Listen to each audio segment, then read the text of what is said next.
Welcome back, everyone, to Onslaught Gaming 40K, and we have a very special episode today. OCS 17, Enter the Crucible, and this is a very special event that we're going to have at QuestCon. Enter the Crucible is the Warhammer Games Workshop version of what QuestCon is going to be. I am your head judge for the Warhammer 40K GT side. Our special guest is going to be the head judge and tournament organizer of the Crucible himself. And I'm going to introduce him after we introduce our panelists, co-hosts. So make sure to stay tuned, stay locked in, ask all the questions that you need to ask today about the Crucible, the Warhammer 40K GT, and narrative side. Thank you so much to everyone. Let's rock and roll.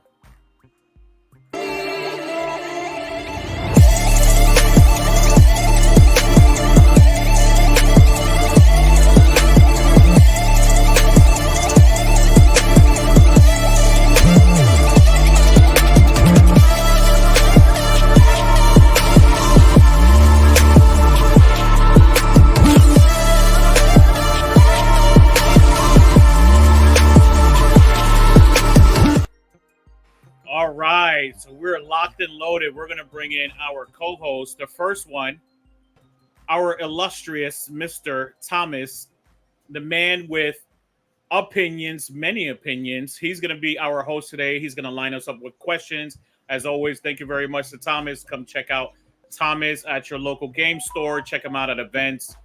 He's usually with me or I'm with him. We're usually having a great time together. Also, a very, very special guest that I did not put on the list. This was kind of at the last moment, but I am so happy. I am so stoked. He is one of my favorite personalities in life, and that man is the Dice Commissar. Look at this man. Look at this man reading a book. I didn't know Guardsman actually read. A commissar always reads. In fact, I was on the page for punishment. It says punish. I love it. I love it. And drum roll, please. The man, the myth, the legend, Mr. Crucible himself, Tim Wright. Love this individual. Know him for so many years. If you've ever seen me at an event, Rubicon, Grand Onslaught, Crucible, he's always there with me. The man, the myth, the legend himself. Looking away. I think he's looking for himself. I'm looking for some legends. Oh, wait. I found them. They're all the models I can't use anymore. They're all over there. All over there. Mr. Tim Wright. So please, if you could introduce yourself, Chris, just in case people don't know you. And then Tim, of course, introduce yourself after Chris, please. Hey, folks. Dice Commissar, Chris. I'm going to be with the good... Well, right, that way. Look, I figured out the angle. Yeah, there you go. I'm going to be with Lewis himself at the big Crucible. I shall be an assistant judge, and I'm looking forward to not executing you tomorrow. He will. He will. He'll put the bolt pistol right to you. I mean, the book says I'm supposed to. That's what I'm supposed to do. Yes, absolutely. I mean, you can't argue with that. No. Is heretic? Yes. And then he'll be doing something special too that I'm not gonna break it down for you guys. Maybe if Tim wants to say a couple of things, I'll allow him to do that. I mean, it's Tim's thing. It's Tim. There you go. It's Tim's thing. It's Tim's thing. It's Tim's thing. The orientation. Figuring it out. It's like the Brady Bunch box. Yeah, exactly. Go ahead, Tim. You guys are crazy, but that's why I'm here. My name is Tim Wright. I have been playing 40K since 2nd edition. I've been gaming all my life, and I'm old. I love the universe. I love the story. I love the fact that you're playing with massive armies. So it's my jam, and I started running events a long time ago. 25 years ago, I ran my first RTT, and I've been doing it ever since. And Crucible came along, and so Crucible has been going on for, this will be our 13th year. So super excited about that. Yeah, so that's me. Love it, love it. Thank you for the introduction, Tim. I'm actually sending out a comment to all the people on chat just in case they have any questions for us. Thomas is going to line us up with a few questions. Everyone else that's on chat, make sure to ask all the questions that you need. If you're being a part of the GT side, the narrative side, I am super excited. I'm glad that Tim is keeping me in the dark. I told him to keep me in the dark with all the information that's going on the narrative side. It's going to be super fun. I'm actually probably going to be sitting over there enjoying their spectacle instead of actually head judging the GT side. oh no, you'll be head judging. You're still going to hear, judge, my opponent's douche. I'm sorry, I can't do anything about his world eaters. Stop sucking. Wasting my time. Yellow card? No. No. That's one of my favorite things of doing when I'm playing in an event is I'll yell out judge. The judge will come across the room and I go, man, I really appreciate you running this event and I'll have to put terrain away tonight. So thank you.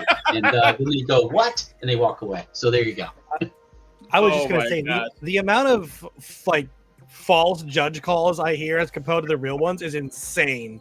Like I've heard judge calls just like you said, just to be like, hey man, I haven't seen you all day. I just wanted to say hi. How you doing? Like, why would you call me over? Why would you do that? I'm gonna drift around anyway.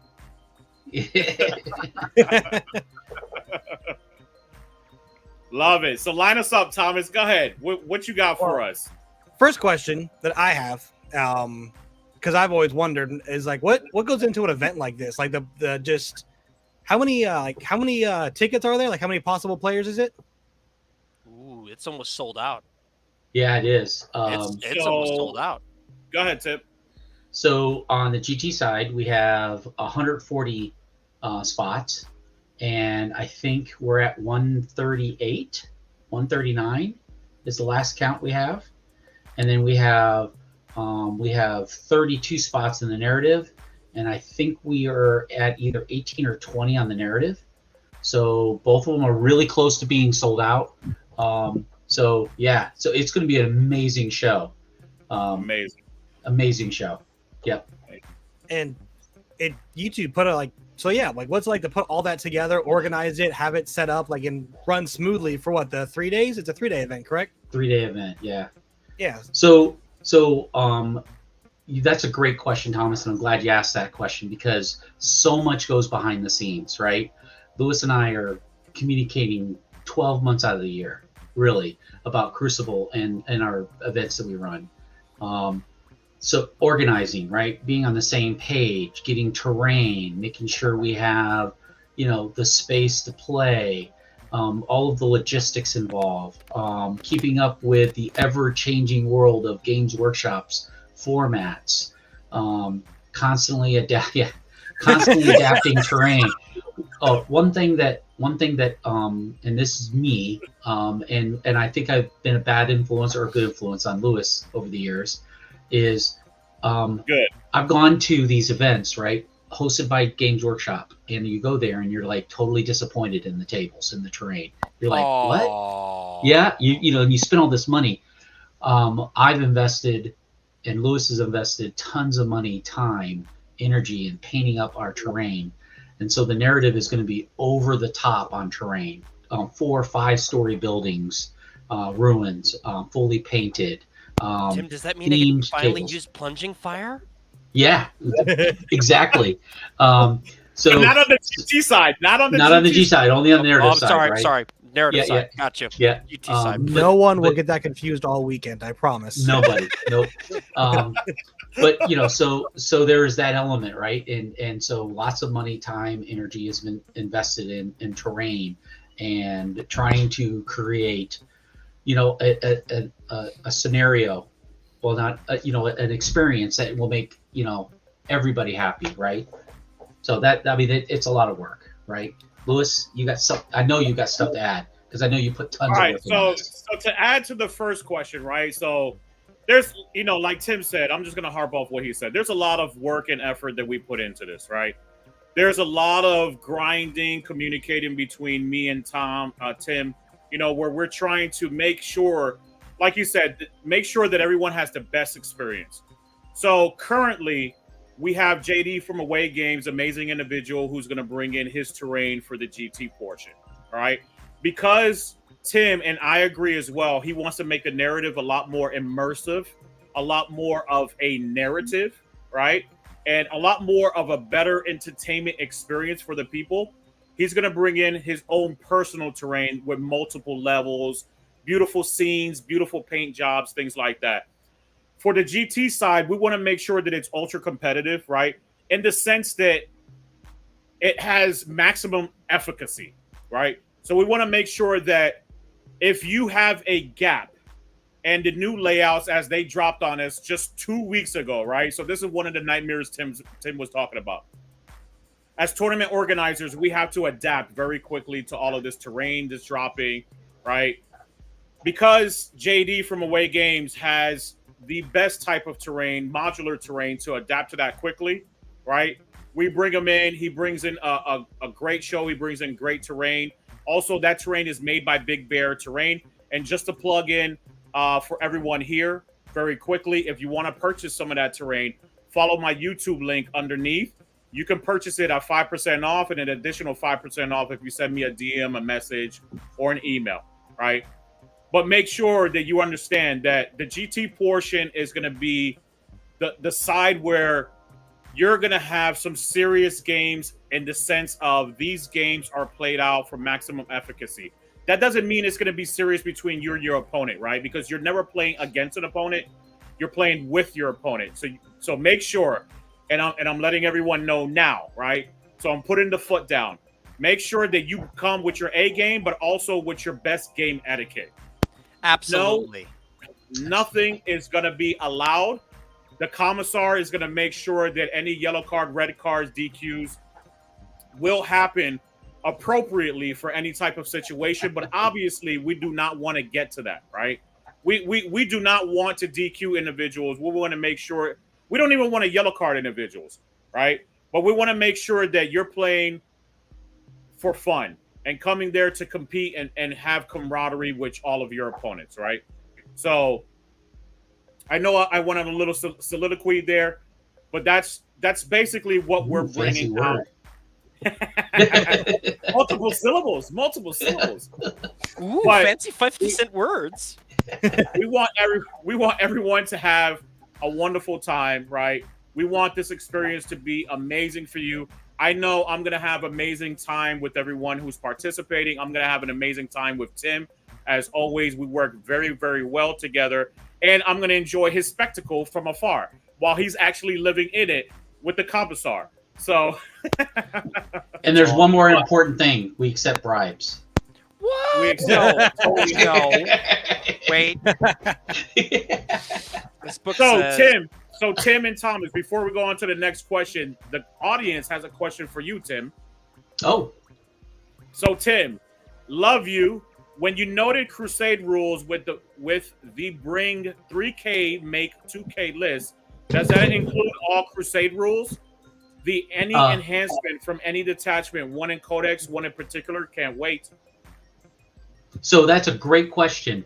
And so the way the Crusade rules work is that you get points that you earn throughout the event, and the first set of points is used to buy your first enhancement.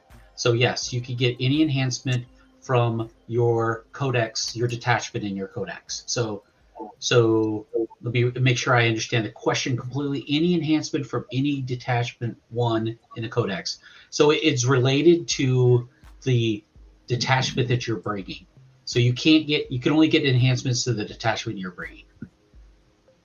So if you're playing Space Marines and you bring and you pick one of the detachments, those are the only enhancements that you can get, and you stick with that detachment throughout the entire event. All right, thank you very much, Storm Bear 7 for the Emperor. That's right. And to clarify, thank you, Storm Bear. And to clarify, right, you're bringing 3,000 points, but you make a 2,000 point list for your game. So you have 3,000 points in your reserves, and you construct a 2,000 point list to play. Yep. I wish we could do that on the GT side. Just wouldn't that be cool? Wouldn't that be a 3,000 wild points, right? Yeah. Heck yeah! Every game I would just have a new list. Basically, be like, all right, I'm playing against the Shooty army. Yeah. Yeah. It would be like it would be a meta universe mystery. You're just like, oh yeah, ooh, I'm gonna opt in to play against knights, extra tanks for this game. Yeah, right. Lots of Melta. Yeah. Prepare yourself. Melta. Yeah. Exactly. I love it. I love what you do, Tim. I love what you do, man. Keep on. I mean, it's not possible unless the new army construction rules, right? I mean, come on, back in 3rd edition and 2nd edition, in 5th edition, and even 8th edition, it was so complex to build your army, and now it's so easy to build an army. You just rule of 3, right, and points. It does make things a lot easier. Yep. Love it. Just talking to the people a little bit.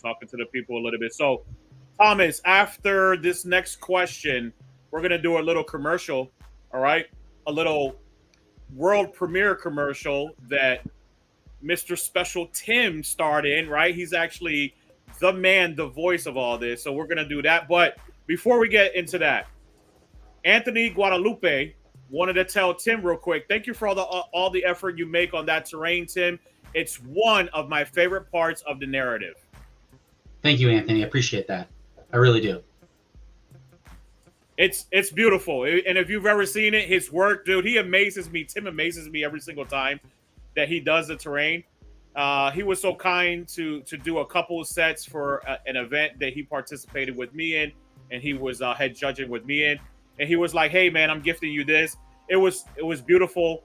I don't know how this man does it. He has superpowers. I don't know what's going on. This man works like 27 hours a day and still finds time to paint. But I don't find time to clean. I mean, I see your pile of shame. It's okay. It's only like 4 boxes high or 5 boxes high. That's in this room. And Tom Edmondson is in here. He's calling me a sexy man. He just said hello to you, Tim.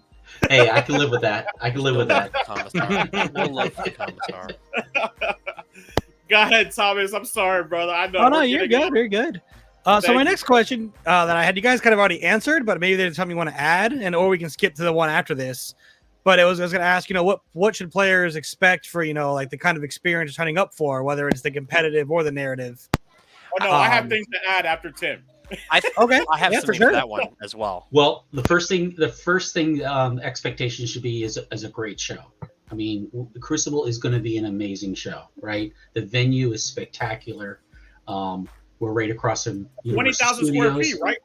Right. 20. It's over 20,000 square feet. We're going to have tons of vendors. We're going to have thousands of people. There's going to be tons of games going on, all different kinds of game systems. So it's going to be an amazing experience, right? So those that are not able to play in the tournament, come out and support the con and come out for one day, right? And jump into a board game, go visit the vendors. So there's a lot of cool things. We'll have open tables, so you'll be able to come and you and your buddy can bring in play some games while the narrative and the GT is going on right next to you. So there's those opportunities. If there's a game system that you're interested in, that would be an opportunity to go and experience that, take a look at it. Alpha Strike BattleTech, Legion, Marvel Crisis Protocol. I mean, it's pretty extensive. Old World. Hero, yes. Old yes. World. Oh. Old World. Oh. Old World. There's going to be an amazing Middle Earth event where these tables are over the top. I mean, the Mines of Moria. Infinity with amazing tables at Infinity comes. So first of all, it's going to be a great show. So that's one thing to expect, and set your expectations high, and we're going to exceed it. I guarantee it. Second thing is that, Lewis and I, we do a good job. I think that we do a great job of running a 40K event, whether it's competitive, whether it's a narrative, and those that are participating are going to have an amazing time. So those right there, plus everything else that we've said, right? So, first thing to expect from my side, right? Like and kind of what Thomas already said, I've kind of already plugged in what my expectations are for the GT side. Bring your A++ game, right? Come to have a great time. Come to meet new friends. Come to see your old friends. Come to see all of us, the spectacle, all the shows. If you get done early, right? Walk over there to Tim and say hello to him. Watch the narrative. See what they have going on. Spend money on the vendors. Buy some product. Go see Tactical Tortoise, right? Don't bother him while he's streaming, but go check him out, right? He's a wonderful individual. He's going to be streaming the GT side for a few people. It's not always going to be the top level players or the participants that are always on the winning end. He's going to grab people at his leisure. Most of the time, he's grabbing people with beautiful armies. So if you're coming with a beautiful painted army and you want to also get into the painting contest, Tim will be your wonderful painting judge as well. So make sure to bribe him and not me. All right, because he will be the one doing all of the painting contests. He has a wonderful eye for that, obviously, like I was stating earlier. He is a wonderful painter himself. I paint at Turtle's pace. I like to consider myself a good painter, but I paint at Turtle's pace. Also, and I can't harp on it enough, and I'll allow Tim to answer this portion for himself, but for my end, August 30th is the final date for buy-in and for list submission for the GT portion. Okay?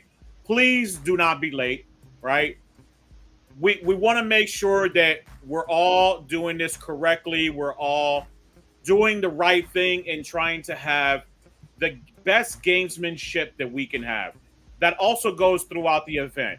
Make sure that you're playing at a high level, but also with a kindness as well, right? Thomas can attest to this, Chris can attest to this, and Tim can attest to this as well, right?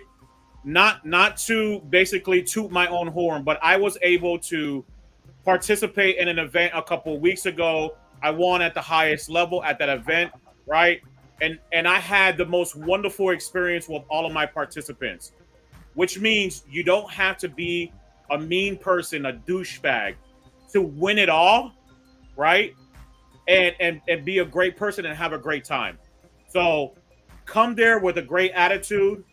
Please don't make us do things that we don't want to do, right? We want to deal with adults, so please bring your adult and maturity with you. Have a great weekend.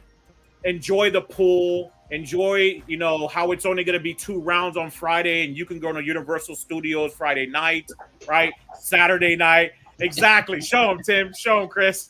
Right?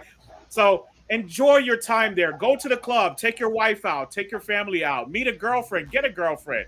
Get a boyfriend. Whatever it might be in your life. Just please make sure to enjoy the show. So that's the only expectations I really have, Thomas, is for people like Tim said. I just want people to enjoy themselves and act correctly, right?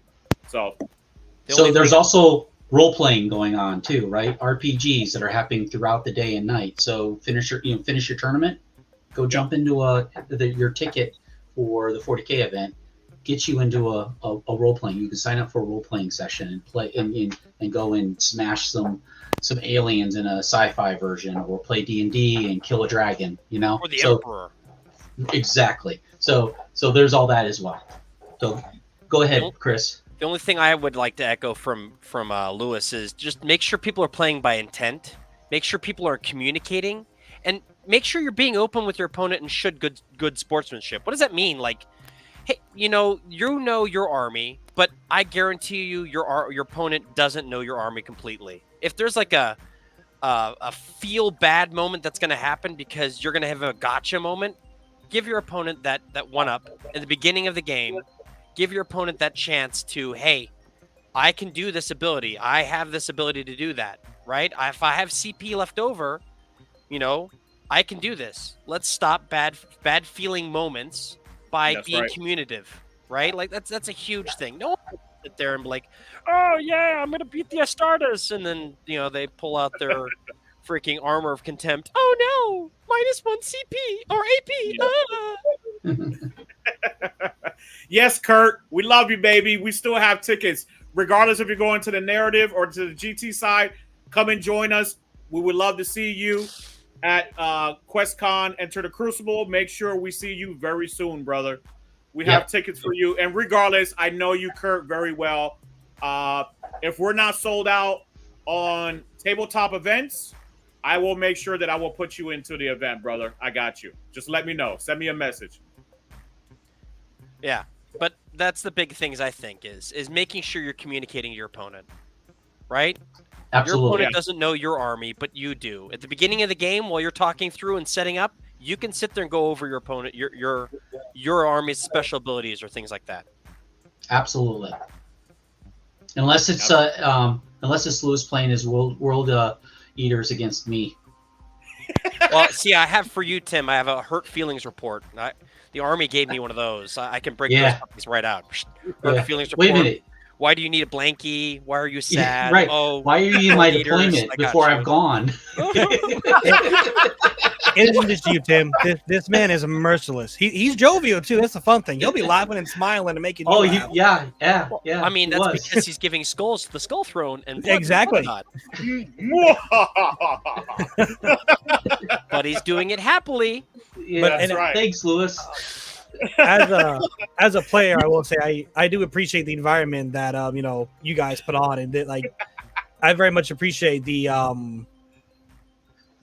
play by intent and just honest gaming, because you're right, it's not me against the guy across from me. They're a stranger, and I know what it took to get here and get paint an army, build it. We want to have fun, so that's good. I'm looking forward to it. Absolutely. But all the fun is going to be in the narrative. No, it's going to be on the GT side too. I kid, of course, right? I mean, it's going to be everywhere. There's going to be fun everywhere. I'm going to keep on plugging in Tim because I am so excited. I can't wait to see everything. I've been telling him since the beginning when he told me his ideas. I was just like, I'm super excited.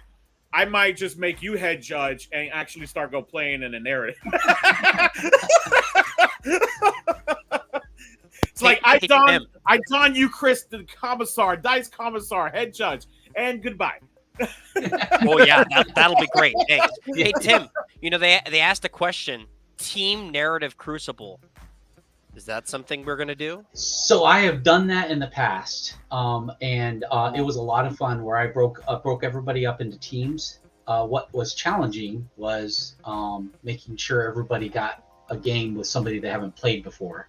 And so, right. So, and this is before Best Coast pairing. This was Excel spreadsheet times, right? So, tell me more about it. What was it like being there 3,000 years ago, Frodo? These come in pints. So there are possibilities as we get bigger and bigger. That we would adopt a team concept, right? I got tons of ideas. I like borrowing ideas from other events I've gone to, and one idea was each team has a tarot card, and so when you play each team, you're playing tarot card to tarot card, and so matchups are set, but you have to have enough teams to get that many rounds, and so as the narrative grows, those are some concepts that we will look into. What about forces of light versus forces of darkness? Absolutely Imperials versus not Imperial. Heresy. Yeah, absolutely. Heresy. That's Star Wars, man. What game are you speaking of? oh no! Wait, let me see. This uplifting handbook here says, no.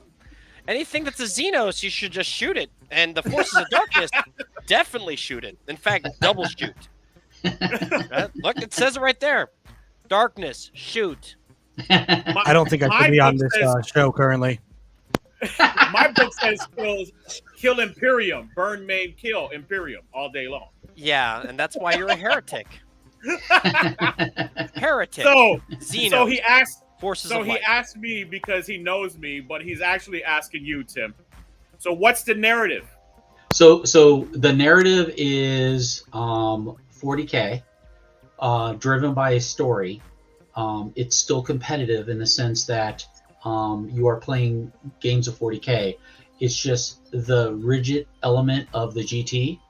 It's a little bit more relaxed in that regards, right? We're not playing set missions. We're going to have random missions generated by your Pariah Nexus deck, right?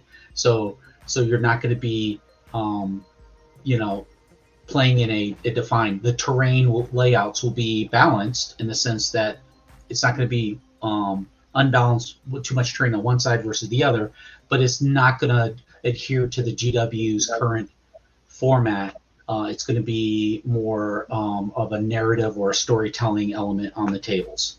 Can we have a preview of the story? Can we know what planet we're going to? We are going to the Crucible sector. Ooh. So, and there are going to be multiple planets involved. Yes. So we're going to be going to the Crucible sector, and there are multiple planets and environments and ships.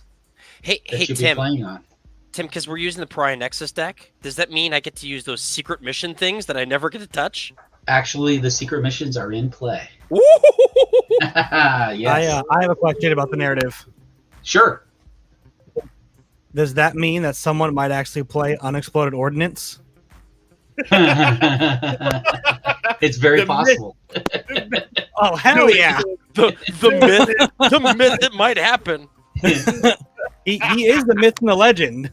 I hope that gets Kurt's answers. It does. So it's Christopher. So go ahead, Tim. But I was going to say Christopher's first Crucible, excited to jam 3 days of games. Absolutely. So welcome and thank you for participating. Whichever side you're going to be on, narrative GT side. All I know is you better be a heretic.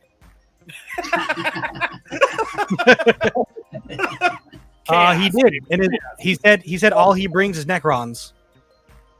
All right, close enough, Xenos. It's all right. It's close. Filthy Xenos. Why? Why is it always the Xenos? Why? No one loves my beloved guard. Sounds like Dice Commissar needs a blanket. No. I'm just gonna go find my bolt pistol. Give me a second. I'm gonna go find it. Oh my God! What were we gonna say, Tim? I'm sorry, I rudely cut you off. Kurt, he can reach out to us, and I can give him specific details so that if he's exploring whether to play in the GT or the narrative, I can answer direct questions for him. Absolutely. And Kurt, just so you're aware, I put the narrative links also in the YouTube description section. Go there. Your email is on there, right, Tim? I believe so. If not, yes, it is. Yes, okay. It is. So just email Tim and ask him exactly what are the specifics, the details, and things like that for the narrative. Dude, yeah. You'll have an amazing time. You know I wouldn't set you up for failure, Kurt. It's a great time. It's a great time. And you have plenty of models, Kurt. We all know that you have 3,000 points worth of models. Yeah, it's more than that. Yeah. So, is it required that you carry that around at the event? You know, established authority or like? Yes. This isn't an authority device. This is just making sure people understand. It's for morale, right? To keep the spirits Absolutely. Of the event. I mean, well, so I'm going to have this in one hand, and I'm going to have this in the other, and then just the Emperor's blessing me, you know? So what's the it's like hat on? Yellow card, red card, bolter? Like what's the It's actually goes yellow card, red card, bolter at the same time. It's like you get the red card and then you get the bolter, and just drag you off and donate your army to some needy kid who's going to play better. Yeah, Chris. No, I know who you are, Chris. You're that guy with that show. Yes, he brought the Tesseract Vault at the Grand Onslaught 8 a couple weeks ago that you were his paint judge for, Tim. Ooh, Tesseract Vault. Yes, the Tesseract Vault. That that thing that's like 12 by 12. That's right. I remember now. Yes, I remember now. Like some obscene rules, doesn't it? Yes, I played one at the Gateway Open. It was there on turn 5 when the game ended. Let's put it that way. It's Necrons. It's always going to be there. They never die. Yeah. It's like the Terminator. All your objectives belong to us. Wow, we went straight to old school right there, didn't we? Mm-hmm. All right. What else we got, Thomas? You said after that we had a commercial, sir. Ooh, all right. See, that's why you're the host. Total distraction. All right. Love it. Squirrel moment. Love it. So please watch this world premiere. It's only a minute and like 10 seconds long. All right. Enjoy the video. And I'm playing it right now in a second. Maybe in 5 seconds. Right now. Enter the Crucible 2024. Crucible is more than a gaming convention. It's a community gathering in beautiful Florida, the largest offering of tabletop gaming, including RPGs, board games, card games, with access to tons of vendors. Meet Carvey. I love this little guy.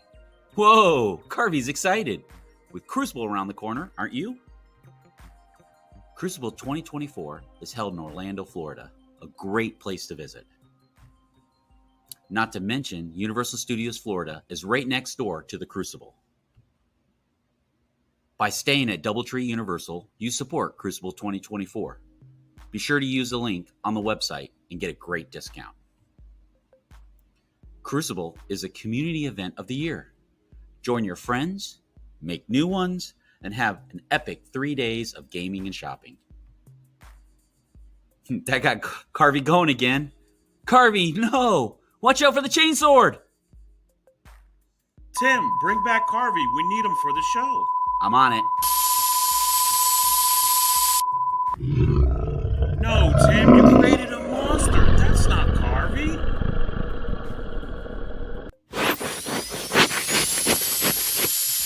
Yay, Carvey's back. You did it, Tim. I rerolled a save. Join us and Carvey September 6th through the 8th for Crucible 2024. Scan the QC code to grab your tickets now. We would love to have you, and we hope you enjoy Carvey. Say bye, Carvey. I love that guy.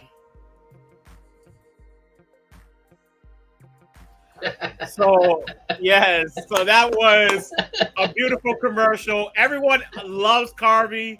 I know a couple guys saw it a couple weeks ago on the show. So this wasn't actually the first premiere. This was the second premiere, but nobody was actually watching that show. So, but it matters now since we're doing the whole QuestCon Enter the Crucible, right? That we played that commercial appropriately on the day. We're trying to finalize everything. So, and bring you all the best things, right? Make sure that you lock in your hotel. Make sure that you scan the QR code. I'll try to play that commercial one more time before we leave as well, just so you can see that QR code. Again, if not, I put the links underneath in the YouTube description section. I would love to see everybody there. Please give me big hugs, big love, handshake, butt pinches, slightly though, but be nice, okay? Heresy detected. Signs of Slaanesh. No fingers in appropriate places. Inappropriate for who? Well, see, I'm more corn. I'm more corn than Slaanesh, so we don't go that far. So what else we got? What else we got? I have a few things that I want to share as well. I wanted to share the missions. I don't know if Tim wants to talk about some of the missions. I know he's going to do random, or maybe he's going to talk about any of the things that he might present to the audience throughout the weekend. You know, it's funny. You keep getting ahead of me. I don't know how I'm supposed to host this if you keep going in front of me here. No, the next thing that I was going to ask is, one, what are the missions in the packet that you're running, and two, you know, how do you decide that? There's like 20 options. You just like darted a board 1 through 20, or yes, Ouija board. Ouija board, 100%. Consult the Astronomicon Ouija board. Yeah. That sounds an awful lot like heresy there, Commissar. No. I'm using the light of the Astronomicon to get to it, right? It's not a real Ouija board. Isn't there the Emperor's Tarot for these kind of things? You could use that too.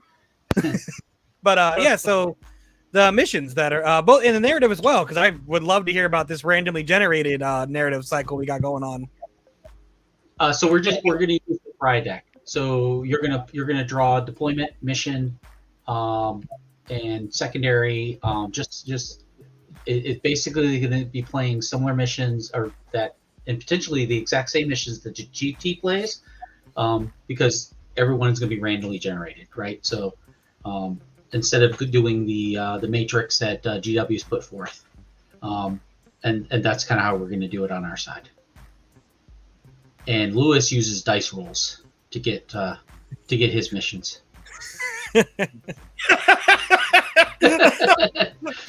Jenga, whichever blocks are left, that's how I select Jenga. Oh, okay. No, actually, people who know me in the background, right, understand that I go through a very rigorous process selecting all of these missions. I want to make sure that I use the best missions.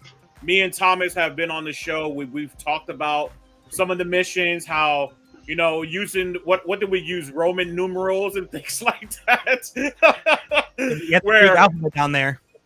Exactly, where QRST are missions that I will not be using at any of my events in the near future until they make them a lot better.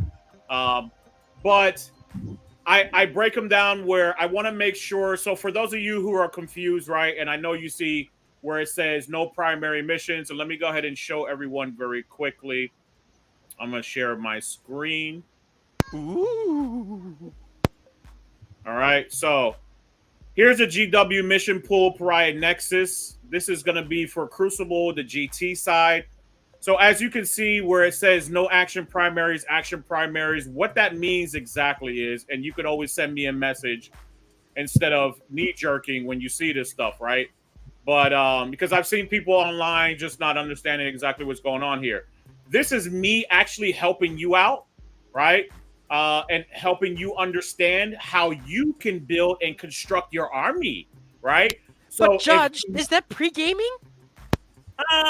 Not well. It's pre-gaming anyways. When you have all of these missions, and you know what you're going to go into because you can pre-game into the missions anyways, right? So this is just an additional layer of assistance that I am providing to you. So be appreciative, okay? But, you know, no action primaries just means that your primary missions are not going to have any actions. Half of your missions are going to have actions, half of them are not. So do you really need battle line in your army, or do you not need battle line in your army? I'll let you decide in what level of battle line you need. But I wanted to make sure that you brought at least some battle line so you can be ready for these action primaries that we have in here. But, you know, this packet has been updated as of 2 weeks ago for those of you who are not paying attention to your emails and online and things like that. Hopefully you're paying attention here on the show. But we're going to do missions M, D, and A, C, O, L, and N. All right? And that is by design, where I wanted to make sure that everyone had different flavor and different types of mission. The only one that I was not able to do a variant on was the A, where it's taken hold, and we actually have 2 taken holds. But I made sure that the taken hold is in round 3 and then in round 6. I had in there, I believe it was Burden of Trust. As people know, Burden of Trust is a very unreliable, one lopsided mission. So I will not be using that specifically for those reasons, right? Because I want to make sure that when you're competing on the GT side, you have, once again, the maximum opportunity for you to compete on a equal plane, right? I don't like using the word fair because a fair is a place where they judge pigs, as they said on Charlotte's Web, right? But what I want here is equality, right? A balanced playing field where everyone understands, hey, we're going to go into there with very good missions on layouts 1 and 6, all right? And this will be cascaded, so nothing will change throughout the weekend. Our wonderful terrain guy named JD from Away Games won't have to do work every single on Friday night, Saturday night, and have to change anything. So this alleviates work for him and also gives you, the participants at the event, some flavor as well. As you notice, right, these are the new layouts where they do not extend. I know, Tim, you're huffing and puffing. Your brain is smoking right now because of the ruin changes. But these are the smaller ruins that Games Workshop decided to change, 3 weeks out, Tim, right before Crucible? Yeah. So, yeah, I know. So it really threw a monkey wrench in our lives, especially what we do on the side for RTTs and things like that. So please adhere to that, and also be aware that the orientation of this L is a proper L, This is more like a J. All right. So this just gives you a little bit of variety, a little bit of flavor for the event over the weekend. So yeah, I this is a very rigorous process for me. I do not take this lightly. I want to make sure that everyone has an amazing time and has the best time when it comes to participating at Crucible and the Warhammer 40K GT side, just like Tim does for the entire narrative side. Yes, sir. And it's a big challenge. It's a big challenge, right? Juggling this terrain element, right? You know, it is. It's something that it's extremely important to Lewis and I that we present, you know, an environment for the players so that they go in and they have a great time, right? And we take this extremely serious. You know, when we are doing our RTTs and our GTs, you know, we really stress and sweat over making sure that the table is right. You know, they have no idea, Tim. They have no idea how much effort we put in. And then one other element I wanted to throw into the narrative, right? The missions are a key component, but there is a formula, or there's a mechanics in the narrative that is extremely unique than the GT, and that is how we distribute the loot. The loot is not a podium element. However, the games you play are extremely important. So everybody will be given an achievement sheet, and the sheet will have a variety of activities that you need to accomplish throughout the weekend. For every achievement you get a check. At the end of the event, every checkbox equals a D6. And then you'll take your pile of D6, and we'll do a roll-off for all the loot. And so the more dice you have, statistically, the better chance you have of winning. However, I have been in these roll-offs in the past where someone came in with 2 dice and won the whole thing. So, and it wasn't me. I came in second. I was just gonna say, don't talk to 40K people about dice statistics. We know the truth. Exactly, right.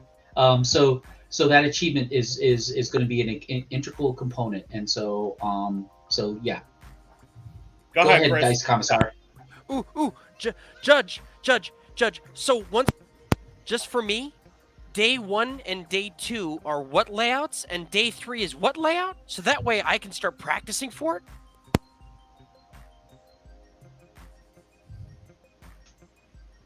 Did you hear me? No, maybe? Did Tim freeze? No, I'm still there. Judge, day 1 is what layout? For which event? GT or narrative? For the GT. The GT. That way. The GT. Oh, okay. No, it's going to be both. So it's going to be layouts 1 and 6 throughout the entire weekend. Okay. So depending on what table I end up on is depending on what layout I'm on. Correct. Yeah. So basically what's going to happen is starting with 1, of course, all odd numbers are going to be 1. All even numbers are going to be 6, just like the numbers themselves. Right. So, and they're just going to cascade like that. So it's going to be 1, 6, 1, 6, 1, 6, and it's going to go like that. So hopefully everyone gets the opportunity to basically play on different layouts while they're playing on different missions every single round. Did I see them? Did I see you guys are going to be playing the ritual the last day? Woo, spicy. Yes, and that was by intent. That was intended. Yes, I want to make sure that. Look, I don't want to make any of this easy to anyone, right? But I also don't want to make it super hardcore mode, right? Like a video game. I want to make sure that just like you are progressively winning and playing against more experienced players, you're also playing against more experienced missions, and you have to think a little bit more and playing into those missions, right? So they're going to get progressively a little bit more challenging.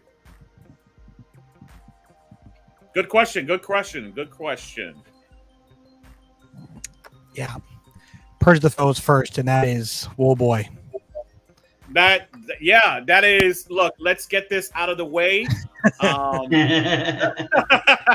tell you who doesn't like purge the foe. In the ritual, I could have like unlimited objectives too. Woo! Yes.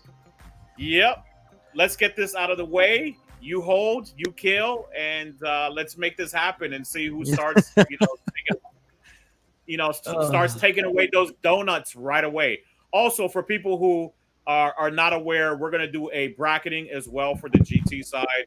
So there will be a top general populace, which Tim donned as the elite populace, and then we're going to have the champions bracket with all of the individuals that have not lost after game 3 or 4. I haven't decided yet. I'll make sure I do that there at the event. I have to make sure that I know exactly how many participants we have so I can get the exact number. Math, exactly, because of math. Ooh, exactly. Judge, one more question. Does that mean we might have a secret shadow round? Ooh. No shadow rounds. No shadow rounds. No shadow rounds. You don't want 2 a.m. Saturday night gaming? 2 o'clock in the morning? We can play 40K till 2 o'clock in the morning. No, but we are going to make sure that everyone has enough time to play their games out and things like that, right? They're going to have a 2-hour lunch as well, so they can go to the vendors. So generous. And eat lunch as well. So he wants to go watch the narrative stuff. And then I can watch the narrative stuff and things like that. So. Well, then next question was then, and again, you kind of rolled it right in, but you might have more to say on it, is, after missions, how do you choose the layouts? Because like you said, layouts are a big part of how missions are played. So, Tim, you got anything for layouts that you're going to do in particular? So no, I'm not. I'm not doing any layouts. Okay. So, yeah, he's having a party over there. That's what they're doing. They're having a party. Old school. They're Wild West time. I love it. I love it. So, yes, going into the layout specifically, I break it down with... So, for Grand Onslaught 8, I intentionally wanted to prove to some people that even with close combat armies, you can do very well on what is perceived to be 4 and 6 shooty boards, right? If I can do well with it, and I'm a tournament organizer, and I barely play as much as all of these experienced players play, right? They should be able to do it taking as well. top and with the Lord of Skulls and everything like that. Yeah, number 1 at the Gateway Open, just a casual player. Nothing big over here. Don't look at the man behind the curtain. So super relaxed, right? But yeah, in 1 and 6, I wanted to bring a lot more balance because I know it gets ultra competitive at Crucible. So 1 and 6 actually gives you an in-betweener, right? So it's actually a 50-50. It's not shooty, super shooty, and it's not super close combat. I could have did things like 8, things like that, where it's just a 4 boxes in the center. You just played a close combat game, and then all of your tanks and things like that just can't go past it because of terrain, blah, blah, blah. But yes, I was very tactical when I selected all of these layouts. 1 and 6, I think, are some of the most balanced layouts to both appease the shooting and close combat armies. You're such a gracious judge. So gracious. I try. You could have just done all 8 and all 4, put all the melee armies on 4 and all the shooty armies on 8, and it would have been just as even. And we just make them duke it out. Exactly. Let them figure it out. Or I could have just did WTC. Dude, I could have just did WTC, and we know Blood Angels will probably just win all of that, or World Eaters, or something like that. Yeah, just position better. I'm hurting my feelings. Basically, one is just more corrupt than the other. One has a monster, the other one doesn't, right? Exactly. I don't know. I would consider Mephiston a monster. He is now. One is angry. Yeah, and the other one's not. Yeah, Mephiston is a lot happier. Yes, he is. Yeah. Then who? Who are we comparing him to? Angron. Depends on the part of his story. It's pronounced Angry-on. Thank you very much. Angry Ron. Sorry, Angry Ron. I should know better as a World Eaters player. I should know better. Yeah, Shame. Blood Angels were getting too angry, so they took Gabriel Seth away. They said no more of that. So last question I have lined up is basically it's a kind of an open one for you guys. Like, what would you tell someone who's new to this? Like, it's their first time coming. What to expect? How best to prepare? How to make your job easier, their life easier at the event. Just any general tips you might have. Wow, that's a great question. So yeah, first of all, you're going to be blown away. I really think Crucible is a great show, and so just come with the mentality that you're going to have a great time, right? You're going to make mistakes if you're new, right? Beethoven's first concert sucked, and then he practiced, and then he got really good. So that's a key variable, right? Is practice, practice, practice. And so depending on how much practice you put in and how much experience you have will directly, relate to how successful win-loss you're going to be. So just come in and expect to have a great time, right? And that's the mentality I think you should have. I agree. Everything that Tim said, right? Look, I've been selling Crucible to everybody, all of these sponsors. First of all, thank you to all of the sponsors. Thank Absolutely. you to Coliseum of Comics, The Collective, to Leighton Games. Leighton Games, all of these individual stores, all of these, companies that wanted to assist us in sponsoring. Thank you to Games Workshop. Love Games Workshop as always. This is what we play. We play the Games Workshop game. So thank you as always to them. And thank you to all of the participants. But this is what I always tell people when I'm selling Crucible. Crucible is not a tournament destination. Crucible is an exciting entertainment party of the weekend, right? You're going somewhere to meet a bunch of new people, thousands of people walking around playing different game systems, having laughs, enjoying themselves, giggling, watching stream shows, meeting new people, meeting celebrities, finding product that maybe you couldn't find before at the vendor shops, right? Like there was one year I bought my beautiful, wonderful wife a candle set. It was the best smelling candle set I've ever had in my entire life. It was rather expensive, but it was rather large and it was definitely worth it. There's a pool there, just the experience itself, right? That QuestCon Enter the Crucible actually holds. It's really what that experience is what I sell to people, right? That's what I like to tell people about.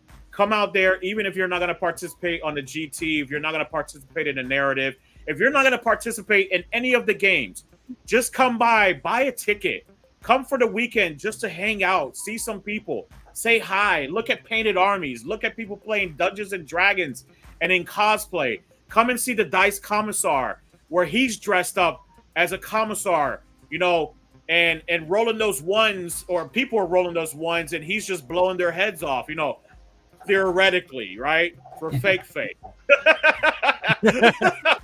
Role play. What? No, Exactly. never shoot anyone. Exactly. Except for those red cards. Also, Red cards sir, get it is called a uniform, not a costume. Exactly. Yeah. You don't understand that. Apologize, you Imperium scum. All right, Lewis, you go play with your dolls, and we're gonna have our action figures out, okay? If I could echo one other thing on that is, like, wear comfy shoes. If this is your first time, wear comfy shoes. Yes. Wear comfy shoes. Bring water. Hydrate. For the love of God, if someone passes out, I'm not going to give them the mouth of life. It's going to be Lewis. Lewis is going to give it. Yeah, it's going to be tugging for Lewis all day long. The Heimlich, baby. Yeah. And then, like, that's the last choking, thing not dehydration. Whatever. I'm still gonna mouth them. I'm gonna be drinking lots of water. and then, like, I guess Tom over here on the chat said rule number 1: have fun. Absolutely. That's right. Rule number 1: have fun. Now, I will say the only other thing is when you're not actively gaming, sit. That's the other big thing. Absolutely. Find a seat, sit down, let your opponent move his models. Don't worry, you're going to get your turn. You're going to have a good time. At the GT, remember, you can always call for a judge. I may give you a hug. Probably not. It's 2 rounds. Remember, so Friday is 2 rounds, so it's not going to be too grueling on your feet. Saturday is 3 rounds because we want to get it ramped up for Sunday, right, in the competitive side. but then it's another 2 rounds on Sunday. So 7 rounds in total. I believe, Tim, how many rounds are you doing as well, brother? We're doing 6 rounds, and then the 7th round is the dice roll off. Love it. So he's doing 7 rounds as well. Yeah, so 6 rounds of gaming, and then the 7th round is the dice roll off. So, yeah. Stormbear says, unless you're a World Eaters player, then do burpees. It was shadow boxing, and it completely threw off his opponent. And if someone says to me, "Oh no, Judge, my opponent's shadow boxing," I'm literally going to look at you and give you the saddest of faces. Yes. Because the World Eater player is complete within his rights to do the shadow boxing thing. It's not intimidating. And just to let you know, I will equip him with official yellow and red cards, okay? The official ones from what they call soccer or football in Europe and what we call soccer in America. But the official... I'm sorry, I don't believe in domestic violence, so there's no soccers going around here.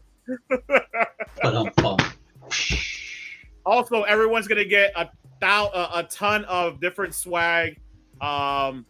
Also, dice. We have a bunch of objective marker, Crucible dice, things like that. So, yeah. Oh, Judge. Is there like what's the grand prize look like? Can I know? Can I know, Judge? So we have custom Crucible trophies that are going to be brand new this year. Yes. Yep. So we're excited about that. I wanted to grab the dice real quick. So hopefully with my good camera, everyone will be able to see it. But those is that from Baron of Dice? Those are. Oh my gosh, those are fancy. Is that Carvey I see? It is. That is Carvey. Come on. Oh, hell yeah. Sorry, language. Heck yeah. It's all right. It's after 2 minutes on YouTube. You're fine. Emperor protects. Yes. So they're like a metallic and gold, right, Tim? Yeah. They're really cool. And Carvey dice. Would be a shame if the commissar had to shoot one of them. And they roll really well too. Just saying. Just saying. They've helped out my World Eaters do very well on their blessings. If I had one more thing to say for a person coming to the GT, the big thing is to know your army. You don't need to know everyone else's army, but do know your army. Absolutely. For the purposes of making life faster. Remember, you can request a chess clock. I think that's still part of the GT rules, right? Is that right, Judge? Yes. I wasn't explicit with any of the chess clock rules for Crucible because I know there's going to be a lot of participants that are going to want to use it. I know they're going to want to use it. Tactical Tortoise, Trevi's going to want to use it on stream as well. So for this event, I will be walking around, and if you're abusing the clock, me and the Dice Commissar will make sure to get in your butt. But other than that, you don't have to request it at the Crucible. Just go ahead and use it. But you should ask your opponent, okay? You should definitely, and I'm going to say this twice, you should ask your opponent if it's okay to use a clock and make sure that both of you are very comfortable using the clock. Do not weaponize it. I will catch you. I'll be up there. I'll be up there. Thomas, that's it? That's all for us, brother? That's all I had. I mean, I can make stuff up. Oh, actually, you know what? I do have one more that you mentioned. What Lewis and I do all the time. I didn't have it prepared, but I'm sure some people will be curious. You mentioned painted armies. Is there going to be a paint scoring and paint rewards, or is that just bragging rights? What's going on with that? Tell us, Tim, what you got? Great question. So in the GT, we have a best paint and a best appearance. The best paint is, the quality of your paint job on your army, and appearance is the overall presentation. And we have massive army painter, speed paint, every single speed paint in the line, mega sets that are going to the best paint, and best appearance. We also have best in faction for Xenos, Imperium, and Chaos, and we have the custom painted trophies that from the Joy Toy life-size figures of of an Imperium faction, a Chaos faction, and a Xenos faction that has been painted, and that is an overall best appearance, best performance for the armies throughout the event. Yes, absolutely, and that there will be fancy. And there will be an award of some sort that I won't detail, but there will be something given out for just about every single faction, if not every faction that is being played throughout the weekend as well. Yeah, lots of medals, lots of trophies for the award ceremony. And like I mentioned before, I spent over $8,000 retail in loot that will be raffled throughout the event. Beautiful. So before we head out, I have one more question. So question from an eager Naples player, Mr. Steven Rota. Can we get clarification on what we are required to bring in regards to Battle Ready for the tournament as well? Sorry if I was late to the show. So do you have, Tim, any requirements for Battle Ready or paint? Yes. Yep. So 3 colors and basing is what we're looking for. And I'm the same thing, Steven. So when I say 3 colors and basing, that does not include prime. All right. That means that you need to have a base color, as in, let's say you have an ultramarine. All right. It needs to be blue. If that's a primer, you primed it blue, right? That's fine because it's going to be blue. But it needs to be primed. His gun needs to be some sort of color other than blue.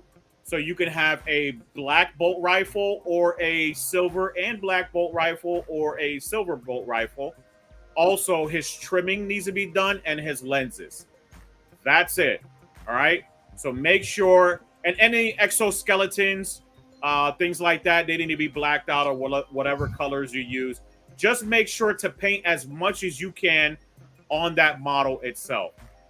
I am really looking for, and me and the judges, when it comes to just the paint standard, so it's going to be me and the judges, like Dice Commissar, who's going to be looking for paint standards. We just want you to put as much effort in to painting as much as your model. Do not be lazy. Do not give me overspray, like you have airbrush overspray, and then you say that's your basing material. No, that's going to be unacceptable. You're going to have to base it with something. You're going to have to paint it. You're going to have to put some sand on it, some gravel, some tuff, whatever it might be, right? Make sure that you have your miniatures based and all of those colors, right? Paint as much as you can. The more you paint, the less likely you are going to be asked to remove those models and units from the tabletop. Another question I just thought of, speaking of asked, how are you guys handling anyone who might want to bring a proxy? That's a great question. I don't allow proxies at all. Yep. But Tim, I don't know if Tim allows proxies. Nope. I do not allow proxies at all. Nope. Now, if you're using a Wotan model as a Space Marine, that's a proxy. I don't allow that. Yep. And I wanted to just define that, right? But if you for example, you brought a skeleton to play your Thousand Sun Cultist, and he's an Egyptian garb, that is a conversion, right? And so, providing that it is an equal representation of a cultist, and if there's a question, please send the judges pictures in advance so that we can tell you well in advance of these conversions. Those are certainly encouraged, but they have to be a direct representative of what you're trying to accomplish. And that is actually encouraged in the narrative element, right? We're definitely encouraging that theming in the like Tom is asking you, Tim, how about kit bashes? Yes, that is totally acceptable, totally encouraged. Totally encouraged, right? That's what we want. We want you to you to be thematic. Creativity. Great theme, right? Can a model for advantage? No. Dang it. Dang it, Judge. For disadvantage, yes. For advantage, no. So that means you can't bring a great unclean one from 3rd edition that's like this big and say that's your current great unclean one, right? Which is this big. Yeah, exactly. But if you have a demon prince from Creature Cast, right? And it has bigger wings and it's more intricate than the demon prince like from Slaanesh or something like that, the Keeper of Secrets. And it's more intricate and it looks better, has bigger wings or whatever it might be. Just remember you are modeling for disadvantage, so any line of sight is going to be towards that entire model, right? But you're going to have a beautiful model on the tabletop, and you might win best paint. Never know. So it might be a win-lose situation or a lose-win situation, however you look at it. I would say also, when in doubt, just email us, judges. Send Lewis a big email. Send Tim that email. Make sure that you're communicating. Communicate. Absolutely. Judge, I kit bash this. Cool. It's not for advantage. I like the models. It's fair. Judge, I did this. Ooh, that does not look like a kit bash. That's actually a proxy. I'm sorry you can't bring that to the table.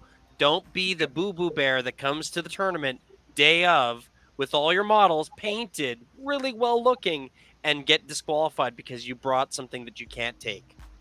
Exactly. And Tim just gave out a Best Paint Award at Grand Onslaught 8 for an army that was Death Guard, but it was all aquatic, right, Tim? It looked like the Death Guard was had kind of like basically it was a fishy army. Yes. Yeah. It was really cool. It was beautiful. It was really cool. Yeah. It was a beautiful army. Beautiful looking army. Very themed really out. Cool. Well, that's a lot of questions now that we're getting. Look at that. The audience is suddenly valid. Storm Bear, if you're asking for list on the GT side, it's due Friday. If you're asking for list on the narrative side, I don't think he requires list due. You just bring list that day. Correct. We'll need the list. Your 3,000 points will need to be put up so that you can't sneak in extra points. But lists are created each round. And then Steve had a question. Yep, and then we're going to answer this question, and then we're going to give our goodbyes. I got to go to sleep. I know Tim is old. I'm old. I kid, of course. But we're going to go ahead and No, I am old. Are players supposed to talk out the game if time becomes an issue? If so, when is there a time where no more talking out your score is your score? So look, Steven, this is a very grayish area, right? This is what I'll tell you. Don't make me and the Dice Commissar come by to adjudicate it, because then we'll dictate it our way, all right? And we'll probably just tell you to end it right then and there.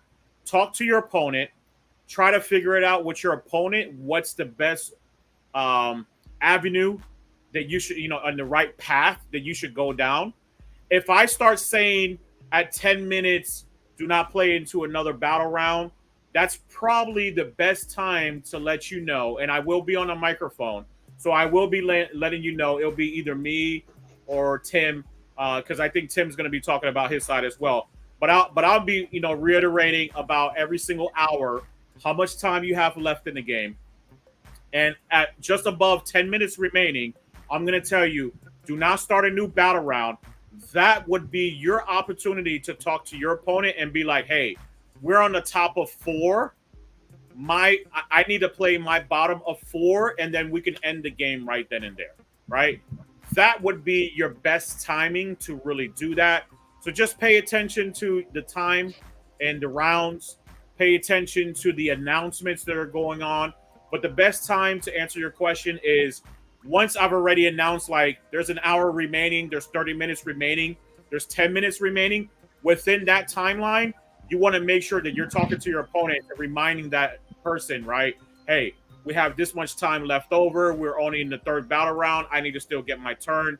We need to, tighten it up, quicken up a little bit faster, things like that. Remember, you're okay to talk with your opponent and let them know, hey, this is how much time is remaining. I actually do that with all of my opponents. I tell them, hey, we got 2 hours remaining. Let's make sure we both get a turn. We both get at least to about around 4. The other thing, make sure that you are at least getting to the 4th battle round in every single game that you play into, right? Make sure that you're at least completing those 4 out. If you're having problems, if I make an announcement at 1 hour and you're about around 2, you need to call a judge over immediately. Judge, my opponent doesn't know how to play. Call a judge over immediately. At 1 hour remaining, where 2 hours has already gone through the game, you should not be on battle round 2. All right? That means there's something going on. There's some slow play going on. There's some issues going on. You guys are maybe joking around too much, having a good time. Call a judge over. If you're having a good time and it really doesn't matter to you, do what you do. Enjoy your time, right? But if you're really concerned at that time where I say there's 1 hour remaining, then you need to call a judge over and be like, hey, there's an hour remaining. Maybe it would behoove us if you stand here with us, judge, to make sure that this game goes to its completion. All right? And we'll do that. There's going to be a couple judges that are going to be helping out, and we'll be there for that. I would say also, when we say hard dice down, that is hard dice down. That is stop playing the game. Score yourself. We have, on Saturday, 3 rounds to get through. Yep. Right? I mean, it is still like clockwork. We are trying to get people through the games. Everyone wants to have some fun, right? So that's 11 hours. That's 11 hours with lunch. It is a lot of 40K. It is a lot of standing. Not including all the free time we're gonna have between the middle of the rounds, right? So yeah. I mean, I want to kind of reinforce that, right? Unfortunately, we have to have a time restriction because there's only 24 hours in a day, right? And so it's important that you respect that time, right? You're going to have the time running in Best Coast pairing. You're going to have several of us shouting out time announcements throughout your rounds, right? Pay attention to it. Be respectful of your opponent's time. Be play accordingly. Yep, it's important. Hey, Judge, I had one other quick question for you. For lists, are you guys going to be reviewing all the lists to make sure everyone's putting up valid lists? Me and you will. Yeah, I know. Yes. Yep. We review them because people make mistakes, and we want to catch it before it becomes a problem, right? We don't want to find out that someone has an inappropriate list, round 3, right? Because that really taints the event. It really taints the experience for others. So players, be really, really, good at building your lists, right? Use the right materials. Make sure your app is updated when you're using Warhammer app. Present your lists, and yep, exactly. QuestCon Crucible, baby. Yep. Woo! And hey guys, the shirts are amazing. If you haven't bought your shirt, pre-order those. You can get them on the tabletop events. You in the merch section. Get your shirt, order it in advance, get it reserved. They are really, really cool. I'm going to be a Karen, and I'm going to make a complaint, and I want to speak to your manager because why is it got to be Imperial Scum? It depends. I mean, it kind of looks, it has a scary pumpkin on his shoulder. It doesn't necessarily have to be Imperium. True. Maybe it's converting. Maybe it's converting. You're right. Hold on there, Judge. I don't know. That sounds like you're committing heresy. It says heresy here. See? Heresy. Got the bolt pistol for it. Gotcha. Well, if we're talking about hair and we can see it in Lewis's head, he has plenty of it. Well, that was a stretch. Have we just considered he's of the Ordo Malleus? He's allowed to talk about this stuff. Anthony, did you have a question, or you're just saying you're getting prepared for the event? Anthony said, so I guess I'll be prepared to find out when I get there. Yeah, I mean, I missed your question. Honest, yeah, I didn't see a question with that. Anthony, if you want to ask us the final question before we head out, I don't think. Otherwise, send me an email. Okay. Judge, are you going to show us the commercial one more time so I can get that sweet QR code? I am. So I'm going to do the commercial. Once you and Tim say goodbye, your loves and hugs to everyone, and whatever you have to say before we go, Mr. Chris and then Tim, please. Hey, once again, looking forward to seeing everyone out there. The Dice Commissar will be on the prowl, making sure the game is fair and fun. And I also look forward to being at the narrative to advise the stalwart citizens of the Imperium for the Emperor. I can't wait to see everybody at Crucible. It is a stressful experience for me. Lewis knows this more than anyone else. Up into the event, I question my sanity every year, and then first day happens, and we get the first round done, and then all that stress goes away, and it's like it's an amazing experience. So I can't wait to see everybody. I look forward to having a drink with each and every one that is able to, and yes, can't wait. He asked, do we pay for enhancements? Ooh. Yeah, you pay for enhancements in the narrative too, right, Tim? Absolutely. You do pay for your enhancements, your initial points, and then there's the Crucible points, the Crusade points that you get that you apply to your first enhancement, and then also, you do have to pay the points. Yep. Cash is also acceptable. For the Emperor. Yep. Beautiful. And I will send out an email, Anthony. That's a great point. Thank you for that. I will make sure everybody gets a detailed explanation of what you asked via email. So check out your emails real soon. And thank you very much to Thomas, as always. Excellent host for us today. Thank you for lining us up, Thomas. Love you, baby. You look beautiful, man, with that bald head today, dude. Love it. I grew it myself. Thank you. Yeah. Thank you, Chris. As always, one of my favorite personalities in life, man. I am going to have an amazing time with you. I know Tim, he's probably already got a synopsis just on this episode, how much of a great time he's going to have with you. It's going to be nothing but laughs and a great time with him and what you're going to be doing on that end with the narrative. And Tim, as always, love you, baby. Are you ready for this nightmare next week? And then the fun that comes after the nightmare starts. Yeah, exactly. For the Emperor. For the blood god, okay? Get it right. Ooh, heresy. For the AI. Heresy. Thank you very much, everyone. I'm going to do a little outro after this commercial. And thank you so much to all of our guests and our host, Thomas. So commercial time, baby. One more time. Thank you, Thomas. No, this way. Nice meeting you, gentlemen. Enter the Crucible 2024. Crucible is more than a gaming convention. It's a community gathering in beautiful Florida, the largest offering of tabletop gaming, including RPGs, board games, card games, with access to tons of vendors. Meet Carvey. I love this little guy. Whoa, Carvey's excited. With Crucible around the corner, aren't you? Crucible 2024 is held in Orlando, Florida, a great place to visit.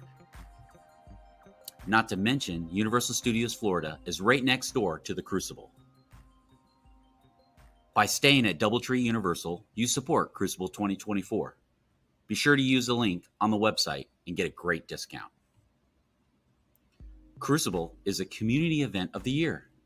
Join your friends, make new ones, and have an epic 3 days of gaming and shopping. That got Carvey going again. Carvey, no! Watch out for the chainsword! Tim, bring back Carvey. We need him for the show. I'm on it. No, Tim, you created a monster. That's not Carvey.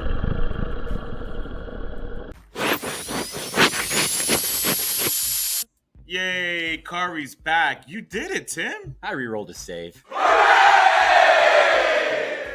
Join us and Carvey September 6th through the 8th for Crucible 2024. Scan the QC code to grab your tickets now. We would love to have you, and we hope you enjoy Carvey. Say bye, Carvey. I love that guy. All right, guys, say bye one more time, and then I'll see you in the lobby. For the Emperor. Bye, everyone. It was a great night. Bye, everybody. All right. Thank you so much to everyone who continued to participate all the way into the end. We love you. We can't wait to see you at QuestCon. Enter the Crucible. Me and Tim are super excited to see you all. As always, thank you to everyone. Thank you to all of the sponsors. Make sure to check out in the YouTube description section for all of the sponsors, all of the discounts that I'm able to give to you on this platform, the Onslaught Gaming 40K platform. As always, there are a multitude of different series on the Onslaught Gaming 40K platform. We talk about world leaders. In the future, we're going to talk about Harlequins, maybe even Space Wolves.